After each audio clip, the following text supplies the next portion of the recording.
తన తలను తనే నరుక్కొని భక్తులకు తన రక్తాన్ని ప్రసాదంగా ప్రసాదించిన ఒక గొప్ప దేవీ రూపంని ఎప్పుడైనా మీరు చూసారా? ఈ అమ్మవారి రూపాన్ని మొదటిసారి చూస్తే చాలామంది భయపడవచ్చు.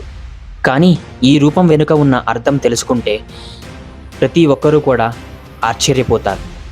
అందరికీ నమస్కారం. మన 108 శక్తిపీఠాల మహాయాత్రలో 29వ శక్తిపీఠానికి మీ అందరికీ స్వాగతం. ఇది హిమాచల్ ప్రదేశ్ చింతాపూర్ అమ్మవారి క్షేత్రం. చిన్న మస్తికా రూపం. ఈ రూపంలో అమ్మవారి శిరస్సు అమ్మవారే సంహరించిన ఒక గొప్ప శక్తికి రూపం. ఈ రూపానికి ప్రత్యేకమైన స్థానం ఉంది. శక్తిపీఠ సాంప్రదాయం ప్రకారం అమ్మవారి పాదాలు ఈ ప్రాంతంలో పడినట్టుగా పురాణాలు చెబుతున్నాయి. చైత్ర నవరాత్రి, సమార్ మేళా మరియు శారదా నవరాత్రులలో లక్షలాది మంది భక్తులు అమ్మవారి దర్శనం కొరకై ఈ ప్రాంతాన్ని దర్శించి ప్రతి ఒక్కరూ కూడా తరిస్తారు.